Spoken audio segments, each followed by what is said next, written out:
जनाब गुलाम नबी आजाद साहब, हिंदू मुस्लिम भाईचारा। बहुत बहुत शुक्रिया आप सबका।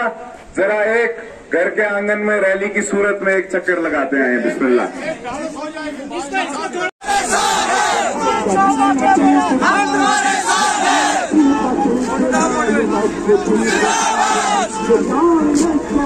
हजारों की तादाद में कांग्रेस की रैली में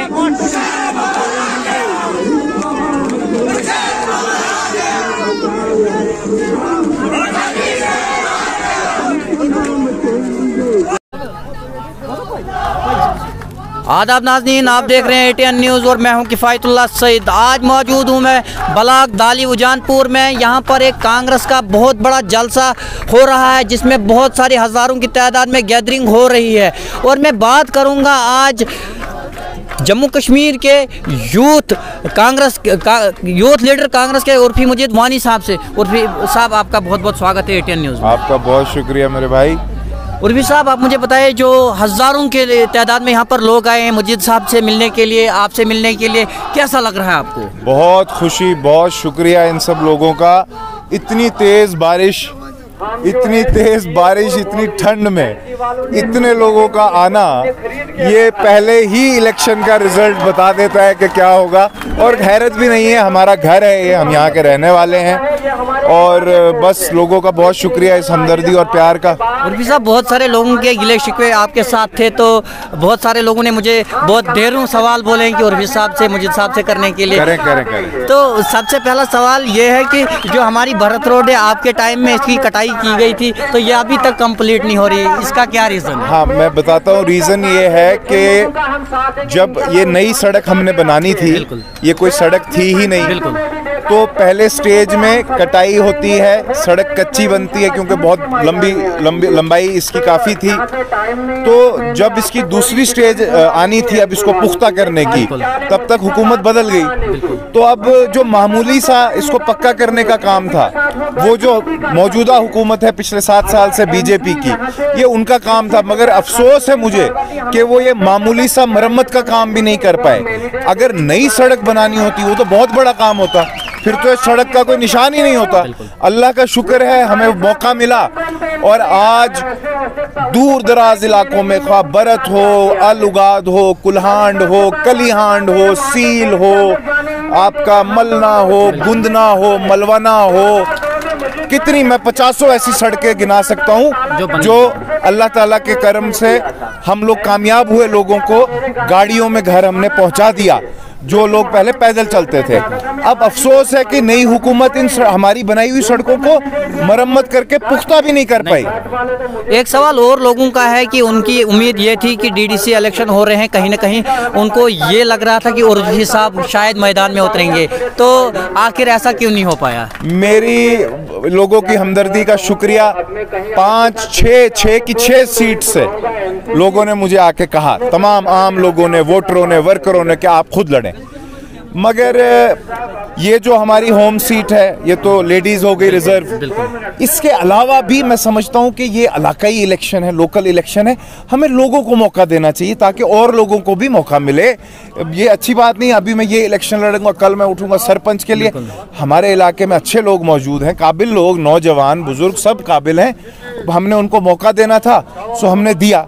दूसरी तरफ आप देखें बीजेपी को, बीजेपी के पास उनका खुद जो MLA और मंत्री रहा, वो खुद ये इलेक्शन लड़ने के लिए उठ गया। कहीं ना कहीं पर एक्स R&B मिनिस्टर रह चुका है 3-4 साल, तो उसको आखिर क्या जरूरत पड़ी? वो मतलब आप समझे कि MLA एक सरपंच के मुकाबले उठता है, तो आखिरकार ऐसी कौन सी जरूरत उनको पड़ी? जरूरत यही कि देखो, ये जब इक्तदार में अभी भी यही है, एक तरह से इन्होंने जब तक इक्तदार में रहे भी, ये बेसिकली इसलिए रहते हैं कि जितने भी सरकारी ठेके होते हैं ये वो खुद काम करते हैं पैसे कमाने के लिए, अपनी मशीनें लगाते हैं, दूसरों के जाली नामों से काम खुद करते हैं। तो ये यहाँ सिर्फ पैसा अपनी जेबें भरने आए हैं, इसीलिए हर कुर्सी पे कब्जा करना चाहते हैं ताकि अपनी ठेकेदारी चलाते रहें। उर्फी साहब, जैसा कि सभी लोगों को पता है, परसों आपने मरम्मत में कुछ दिन पहले एक जलसा किया था, वहाँ पर आपको परमिशन के नाम पे एक बीजेपी की तरफ से एक प्रोपागेंडा बनाया गया था। आखिरकार वो क्या था, यहाँ पर लोग जानना चाहते हैं। बेसिकली जब बीजेपी के कैंडिडेट को, जो यहाँ पे पहले MLA रहे, मंत्री रहे, अब DDC का इलेक्शन वहाँ से लड़ रहे हैं, उनको जब ये खबर मिली कि हमारे साथ वहां पर रैली में 10,000 लोग, मरम्मत पूरा एक समुंदर लग रहा था। समुंदर क्या बताऊं कि बच्चे, बूढ़े, बुजुर्ग, जवान, औरतें, माएं, बहनें, 10,000 लोग, कोई मजाक नहीं होता है। पूरा मरम्मत इकट्ठा हमारे साथ सड़क पे चल रहा था। जब उन्होंने ये देखा, उनको पता चला कि उसकी इलेक्शन में जमानत जब्त होगी। आनन फानन में मुझे जो खबर मिली, इन्होंने दिल्ली से, मरकज से प्रेशराइज कराया यहाँ की इंतजामिया को कि हमें सड़क पे चलने से रोका जाए। पुलिस लगाई गई, वहाँ पर पैदल लोग चल रहे थे, फिर पैदल गाड़ियां रोकी गई, पुलिस को लगाया, बोला आप कोई जलसा जुलूस नहीं कर सकते, रैली नहीं कर सकते। जलसे की परमिशन मानता हूँ होती है, चलने की परमिशन थोड़ा होती है। नहीं, वहाँ पर मैंने ये भी सुना कि बीजेपी के पास भी पहले परमिशन नहीं थी। नहीं, बाद में जाली बनाई गई। उनका क्या था, वो 200-300 लोग लाए थे उन्होंने, वो भी मैंने सुना दूसरे बाहर की कॉन्स्टिट्यूंसी से लाए थे लोग उन्होंने। और मैंने ये भी सुना कि उन्होंने कोरोना वायरस के नाम पर उन्होंने प्रोपेगेंडा बनाया, जबकि कोरोना वायरस कहीं पर भी आ सकता है।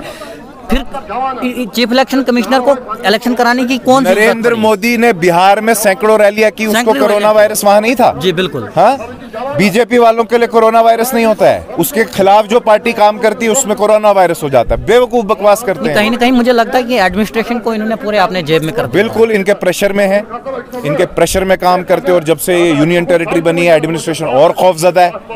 मगर मैं सारे अफसरों को कहता हूं, बार बार, जिसने भी मेरे साथ इंटरव्यू किया, मिलते हैं, मैं कहता हूं, सरकार ये नहीं रहने वाली उम्र भर। किसी के प्रेशर व्रेशर में छोड़ दो, भूल जाओ। जम्मू कश्मीर के लोगों ने फैसला कर लिया है, बीजेपी का नामो निशान कभी जम्मू कश्मीर में दोबारा कोई नहीं लेगा। उर्फी साहब, पीपल अलायंस को किस तरह आप देखते हैं? अच्छा कदम है, जहां इसकी जरूरत थी। फिरका परस्त ताकतें, आरएसएस जैसे कैंसर जो हमारे रियासत में कदम जमाने की कोशिश कर रहे हैं, इनको दफन करने के लिए जिस जगह जरूरत हुई, हम लोगों ने अलायंस किया है और लड़ रहे हैं लोगों की मांग के तहत। और जहां पे मुमकिन नहीं हुआ, वहां सब अपना अपना लड़ रहे हैं इलेक्शन। घाट कॉन्स्टिट्यूंसी को से किस मार्जिन से आपको लग रहा है कि आप जीत जाएंगे? इंशाल्लाह बहुत बड़े मार्जिन से। आप किसी को भी पूछें, ये तो सबको पता है, बहुत बड़े मार्जिन से जीतेंगे।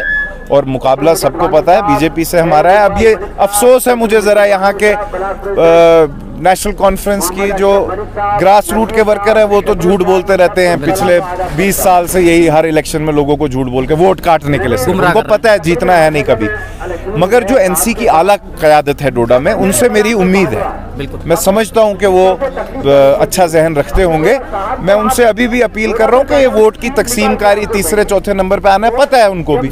वो अभी भी कहने चाहिए अपने कारकुनों को कि भाई वोट जो ये ज़ाया मत करो।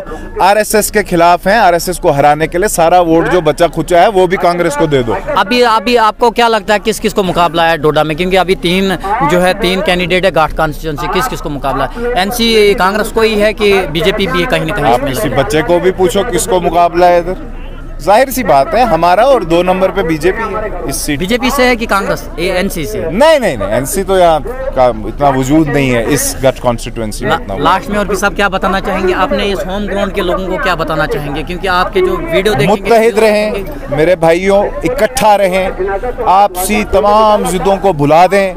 आरएसएस जैसे भयंकर दुश्मन, हम सब का दुश्मन, हिंदू मुसलमानों का दुश्मन आरएसएस, जो हमें यहाँ लड़ाना चाहता है, बांटना चाहता है, इसको हराने के लिए मैं अपने तमाम लोगों को कहता हूं, वोट तकसीम नहीं होने देना। देखो 2014 में बीजेपी आरएसएस जम्मू कश्मीर जैसी रियासत में हुकूमत में कैसे आ गई?